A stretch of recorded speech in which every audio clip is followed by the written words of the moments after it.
नमस्कार स्वामी भक्त हो, श्री स्वामी समर्थ. मी दर्शन. ऐकूया आजचा स्वामी संदेश. जगात असे कुठलेच पाप नाही जे स्वामी महाराजांच्या नामासमोर उभे राहू शकेल. स्वामींच्या नामस्मरणाची शक्ती ही फार बलवान आहे. स्वामी महाराजांवर श्रद्धा आणि विश्वास ठेवणाऱ्या भक्तांच्या अंतःकरणात स्वामी महाराज प्रकट होतात. स्वामींच्या नामस्मरणाची प्रचिती फार अद्भुत आहे. म्हणून कसेही करून कुठल्याही प्रकारचा प्रसंग येवो, संकट येवो, घाबरून जाऊ नये. स्वामींचे नाम घेत राहावे. स्वामींच्या कृपेने संकटांवर नियंत्रण ठेवणारे वातावरण तयार होते व स्वामी महाराज आपले रक्षण करतात. स्वामी सांगतात, सुख आणि दुःख हे सर्वस्वी आपल्या मनावर अवलंबून आहे. दुःखाचे मूळ कुठे आहे हे प्रथम पहावे.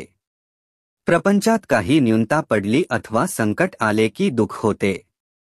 दुःखावर मात करण्यासाठी एकमेव प्रभाव उपाय म्हणजे स्वामींचे भक्तिभावपूर्वक केलेले नामस्मरण व उपासना हे होय.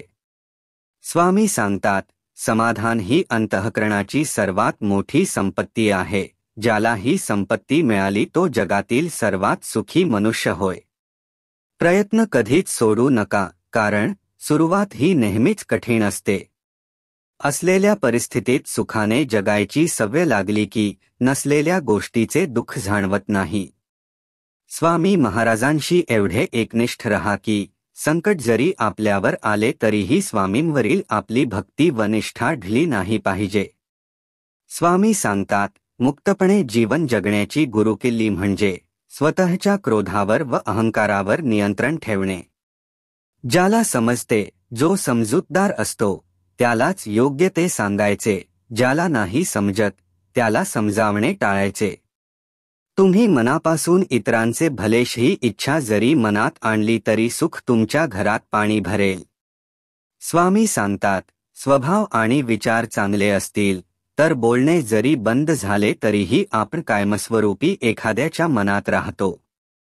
समुद्रात कितीही मोठी वादळे आली तरी समुद्र आपली शांतता सोडत नाही. तसेच आपल्या जीवनात कितीही संकटे आली तरीही आपला चांगुलपणा अजिबात सोडू नये. स्वामी सांगतात, जीवन त्यांचेच सुखी आहे जे आपल्या कामात व्यस्त आहेत आणि जीवन त्यांचेच दुःखी आहे जे दुसऱ्याच्या आनंदाने त्रस्त आहेत. जो स्वतःच्या आणि इतरांच्या कल्याणासाठी झटतो तो सर्वोत्तम पुरुष समजावा. कुणी आपल्याला दुखावल्यावर चेहऱ्यावर आनंद ठेवता आला पाहिजे.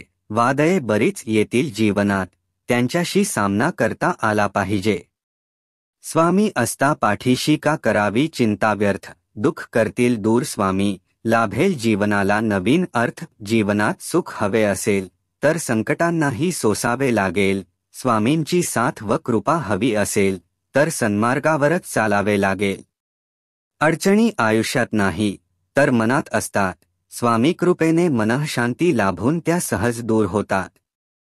स्वामी भक्त हो, आजचा श्री स्वामी समर्थ महाराजांचा संदेश आपणास कसा वाटला? आवडला असल्यास आपल्या प्रतिक्रिया मला कमेंट्स मार्फत जरूर कळवा आणि माझे चॅनल सबस्क्राईब करायला विसरू नका ही विनंती. धन्यवाद.